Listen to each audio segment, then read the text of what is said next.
দীর্ঘ ১৪টি বছর পর আজকে যখন আমি আমার এলাকার বাহিরে গিয়েছি, তখন একটি দোকানে ঢুকলাম। ওই দোকানে আমি একটা জিনিস নিয়ে দর কষাকষি করতে লাগলাম। এক পর্যায়ে যখন দোকানি দাম কমাচ্ছে না, তখন বললাম যে, আমার বাবা আপনাদের এখানে অনেকটি বছর পার করে ফেলেছে। তখন দোকানি বলল আমাকে, আপনার বাবার বাড়ি কোথায়? আমি বললাম যে চাঁপাপুর বাখরাবাদ। বলছে কী নাম? আমি বললাম পেয়ার মিয়া। তখন ওই দোকানি বলল, আমার গায়ের পশম দাঁড়িয়ে গেছে, আপনি পেয়ার কাকার ছেলে, আপনার বাবা অনেক ভালো মানুষ ছিল। তখন বুকটা গর্বে আমার ভরে গিয়েছে। ১৪ বছর পরে মানুষ মানুষের কথা মনেও রাখে না। ওই লোকটি বলল যে আপনার বাবা অনেক ভালো মানুষ ছিল। আল্লাহ তাআলা দুনিয়া থেকে বিদায় নেওয়া সকল বাবা মাকে জান্নাতুল ফেরদৌস নসিব করুক। এখনও বাবার সেই স্মৃতিগুলা আমার ঘরে আছে।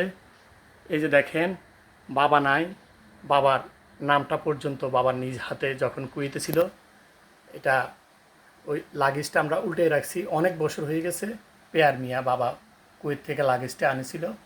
এই যে উপরের লাগেজটাও বাবার, এই হ্যান্ড লাগেজটাও বাবার, এই যে স্ট্রামারি, এই স্ট্রামারিতেও এই যে এই বাবার হাত লেগে আছে এখনও। এই এই আলমারিতে এই আলমারিতে বাবার সব কিছু সরঞ্জাম ছিল, লুঙ্গি, চাদর, শার্ট, প্যান্ট সব কিছু ছিল। এখন যেহেতু বাবা নাই, এখন এটা আমার পরিবার ইউজ করে। তো আজকে এই ভিডিওটা করার মানে হলো, আমার বাবাকে খুব বেশি মনে পড়ে গেছে। আর যখন কেউ বলে যে তোমার বাবাকে আমরা চিনি, তোমার বাবা খুব ভালো মানুষ ছিল, আমার মনে হয় এর চেয়ে বড় কিছু দুনিয়াতে আমার জন্য হতে পারে না। আমার বাবা দুনিয়াতে ছিল, আপনারা অনেকে চলেছেন আমার বাবার সাথে, আপনারা জানেন আমার বাবা কেমন মানুষ ছিল। এই যে ছবিতে যে বাচ্চাটিকে দেখতে পাচ্ছেন, এটা হচ্ছে আমার বড় ছেলে ওসমান। বাবার যখন স্ট্রোক করে, অর্থাৎ বুকে ব্যথা ওঠে, তখন আমার ছেলে ওসমান বাবার কোলেই ছিল। ওই দিন আমরা খুব অসুস্থ ছিলাম, আমি এবং আমার ওয়াইফ। তখন বাবা বলছে যে আমার বুকটা ব্যথা করে, একটু আমাকে তোরা ডাক্তারের কাছে নিয়ে যা। আমি তাড়াতাড়ি ঘুম থেকে উঠে বাখরাবাদ সমন্বিত গিয়ে একটা সিএনজি আনলাম।